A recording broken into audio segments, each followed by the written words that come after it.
and welcome to Model Kit Stuff and part 2 of our look at Trumpeter's newly released 1/200 scale warship, the Scharnhorst. In this second part we're going to have a look at what you might want to do to the kit if you're of a mind to want to make scratch build alterations, or potentially looking at an aftermarket kit and that type of thing. If you're going to build this straight from the box, you probably are not going to make alterations. This video is probably not going to have much in it for you, other than possibly you're interested. So we're going to use this, which is a newly released book. It's almost like they knew the kit was coming out. So this has been on the market just a few weeks as well. And I just think it's appropriate at this point to mention reference material and at least give you my view on it. So we're going to use this book as a reference guide to what might need to be done to change the kit. This is secondary evidence, it's not primary evidence, so that's the first thing to be clear. Primary evidence would be the original blueprint drawings and any subsequent drawings used for refits. It's not realistic as a modeler that I'm going to get hold of those. It is possible to get copies of them online for some ships, but it's very hit and miss. And I'll give you an example. I wanted the deck configuration drawings for an A-class destroyer, and I spoke to the British Maritime Museum, and yes, they absolutely had it. The ship I was looking at was HMS Anthony. They were built in pairs and they had the sister ship, and they knew that she was identical. But they couldn't scale the drawings for me, so I had to have a full-size copy as originally drawn, and that would have been a 7-foot piece of paper. So it's just not realistic. What we have to assume is that the people that have written this book have spent a lot of time doing their research to make it as accurate as possible.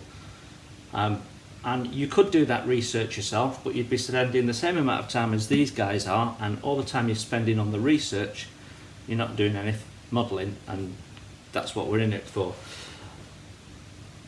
It's really good to get photographs and bits and pieces online, and there tends to be forums for at least the capital ships these days, where you can ask questions and get information, but all of that's secondary information as well. Unless you can identify exactly when the photograph was taken in the ship's life, you could be wrong in your interpretation of that photograph and what the ship looked like. So it's an absolute minefield. So what we have to do is get to a point where we can look at references and get this as accurate as we wish to, and for every individual modeler that'll be different. Some of us will want to try and count every rivet, others of us will just want to try and deal with the things that are obviously in need of correction, and then there's a whole array of people in between who want to do a bit of both. So from my point of view, online photographs and forums, and this book will be what we'll use to reference the kit when we're building it. In terms of today's video, we'll just be using this book as reference material against this kit. So the next thing I want to say is this video is not about slagging off Trumpeter or the model kit it's just produced. I'm a big fan of Trumpeter kits and what they do. If I wasn't, I wouldn't be spending quite a good amount of money on their kits. At the end of the day, there are other kits in the same scale of the Scharnhorst, but they will cost you an awful lot more, and they won't necessarily be any more accurate. So there are limitations to how they can manufacture these kits with the slide moulding technology and the moulding technology, which inevitably means there are some things that you can improve on, and the people that make them are human, and they can make errors, they can misinterpret drawings and the information they're given in the same way as everyone else can, and so from time to time you will come across things that are omitted, not quite to scale, don't look right, whatever. And this video is all about trying to identify some of the key things that you may want to change if you're in that mindset. Okay, so with that out of the way, let's start by having a look at the hull. Okay, so the model that Trumpeter has produced is a representation of Scharnhorst in 1943, and this is a colour rendering of what she would have looked like. Now this is December 1943, Operation Ostfront, which I think means East Front, and this was the end of her operating career. So we have quite an intricate camouflage scheme. When we look at the hull in this picture here, we can see two things which I know are missing from the hull. One is, right at the front here we can see the sonar array, and the other, if we go on to this next page here, is the sea chest. And if we look at the hull, it's totally avoided those, and that surprised me a little bit, because they did put them on the Bismarck. They were just countersunk shapes, but they haven't bothered with this. Now they didn't put the sonar arrays on the Bismarck either, and they haven't done on here. So that's the first thing that we now looking at the line drawing of the hull, and what we see if we look at the rear and look at the rudder and the prop, we see these little strips. I forgot what material they were made out of. I'd like to say magnesium, but it's to do with anti-fouling. And they're on the rudder, and they're also on the prop supports there. Now, I recall that the Bismarck had them on the rudder but not on the prop support. When I look at the instructions, we can see they've got them on the rudder, and again not on the prop support. So you will have to, a little bit of white card would sort that out. So there's a little scratch build job to sort that. What does surprise me, as we look at this, we've already noted the sea chest is missing, and that would mean cutting out. I seem to recall that White Ensign models had the sea chests separately. Don't quote me on that, but they certainly used to, I think, which I'm guessing the Bismarck ones would fit this, but we would have to check that in more detail. But that certainly wants sorting. It's quite a prominent feature. But the hydrophones are also missing, and they did put these on. They got the configuration wrong, as I recall, on the Bismarck, but there is no hydrophone at all on this. So the hull seems to be simpler than they've done previously, which is a bit disappointing, really. But again, the Bismarck hydrophone arrangement might well be the same. Now, if you are really interested, we can put these on. Now this is easier than Bismarck because they are raised, whereas in the Bismarck they're countersunk into the hull a little bit. So again, they could be emulated and scratch built with a little bit of white card, I would guess. I intend to put on my Bismarck build, and I would probably do it on this, just because you never see it modelled, is this little thing here. So I'm looking at a 1/200 scale drawing here. We can see the hydrophones, we can see the sonar array, which gives us a nice front view. But this little thing here is an extendable pole for the paravanes, and it does actually show you a picture of it extended. So some brass rod would emulate that. It has a little, don't know if you can see that, it does have a little cap on the end. But yeah, that would be nice to replicate. I've never seen a model with that on, so it'd be really good to capture. Now, Trumpeter have captured the degaussing cable, which they missed off the Bismarck. Mine actually has, I don't know if you can see it there, ignore the hair. I have a mould defect on mine, and for some reason a part of it's come away, so we'll have to fix that. But what they've done appears to be accurate. It does look different. It doesn't look quite like the cables that you got on the British ships, but this is correct to what it looked like, having looked at some reference photos. As we look at the stern, we can pick up a few little issues. So I'll show you the model in a sec, but here we can see the booms here mounted and the degaussing cable running up towards the stern anchor, and we can see the hand irons there. Now if we compare, notice where the booms are and where this finishes. If you look at the model, we can see that the booms appear to be fitted below the degaussing cable.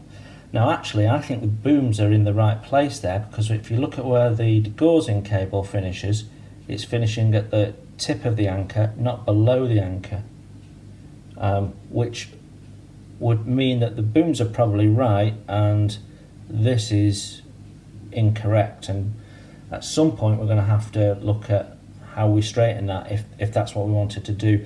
It probably also means that all of these scuttles are incorrect as well. So it could be there's quite a bit of work to do on the stern if you were intending to get it accurate. I'm just looking at what might be incorrect in terms of the general shape. This doesn't look too bad actually. These bulges here are too short, I'm fairly sure. When we look at the reference picture, they look quite elongated there, and they're roughly in line with this, which is roughly that gap there, which doesn't actually have whatever that is. It doesn't appear to be there, but it would suggest that these should be coming further back to about there. The stabilizers are too thick, and that's an issue with the moulding process, the fact that they're moulded in one. It probably would have been better to have them as separate parts that you fitted, because you've got a massive triangle of plastic there when this would be recessed. So you could probably, let's just have a look, flip her over. Yeah, you'd probably be able to mill it out a little bit, I would imagine, and thin it out and reshape it. So yeah, if we look back at the hull, now German ships have a flatter hull than perhaps you'd see on other ships, and that was because they had to pass through the Kiel Canal, so they needed to make sure they cleared the bottom of the canal, which is what made them such stable gun platforms. And that doesn't look too bad. When we get towards the front end here and we look at the bow, then we've got a bigger issue. So that looks too wide to me, but we'll have another look at that in a sec. But if I turn this into profile, that is wrong. The curve of the Atlantic bow should carry on up and come to a sharp point, not a rounded point. They've rounded it off like it was the USS Iowa or something. So subsequently, just like they did with Bismarck, the hole here to let the bow anchor through is in the wrong place. So that should be a bit higher up and that should be pointy. Whether you can do that because it might change the shape of the deck, I don't know, but that looks like it's a problem. How easy it is to rectify, I don't know. But if I show you here, you can see comes up in a nice straight line out to form a point, and then the hole is a little bit higher. Now this book does give you, if I'll just show you that there, see the relationship of the hole to the top. No anchor bulges like you had on Bismarck, so they're correct. This book does contain all the information you need to go through and reshape the hull, or verify the shape of the hull if you wish to. It's not something I'm going to do, it's academic for me, but for those that might want to reshape the hull, and there are people out there that definitely do that, then you've got everything you need to be able to do that and verify that. It's just more work than I'm prepared to put in. So I think that completes the look of the basic shape of the hull. So let's just have a look now at the starting at the bow. They've inadvertently made an error with the first scuttle. So what they've done is they've used the scuttle arrangement from Scharnhorst before the addition of the Atlantic bow, which you can see here. So there's a top scuttle forward of the anchor and the hose pipe there, and then there's a lower one, and they've captured that correctly for pre-Atlantic bow. But if you look at the Atlantic bow, it loses that scuttle. So the hose pipe goes and becomes the more familiar open hose pipe arrangement, and we lose that scuttle. So that needs along the line of the scuttles. What I'm basically seeing is that all of these scuttles appear to be incorrect. So if we have a look here, there's a row of 11 scuttles along the top, then there's a break. And there's no break in the scuttles that we can see there, and they're fairly evenly spaced, whereas they're closer together at the start than the next row after the gap that shouldn't be there. And if we have a look at the lower ones, 2, 3, 4, 5, 6, 7, 8, 12. There's 12 of those.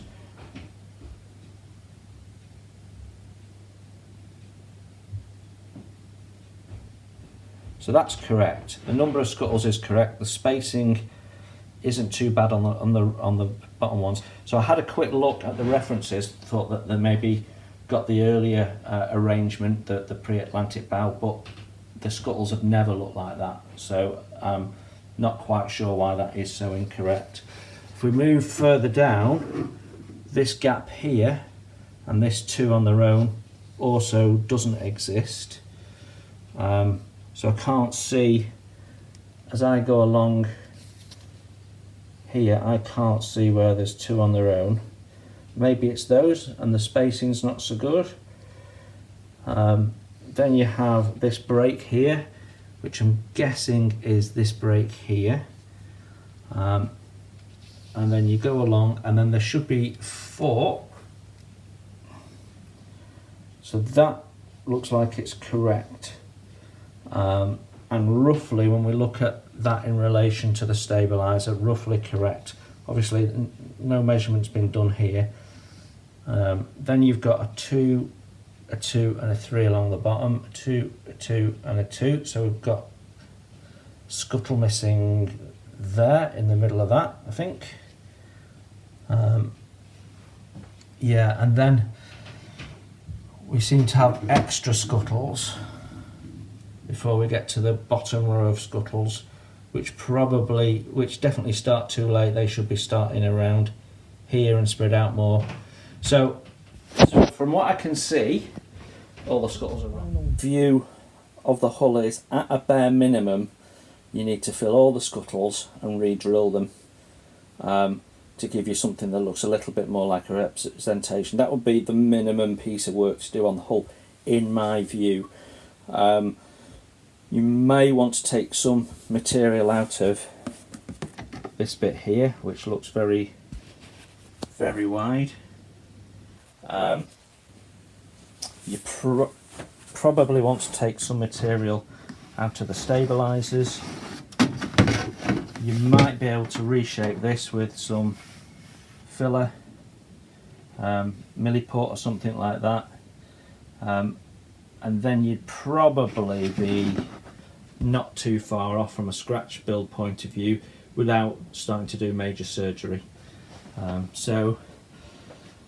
You've also got to consider whether you want to put the other bits in, like the sea chest, and putting the sonar around the nose of the bow.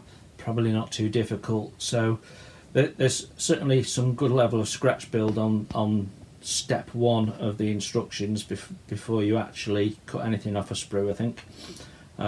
But yeah, that's where it is. I think this video's been long enough that we'll possibly do the other bits in a third video.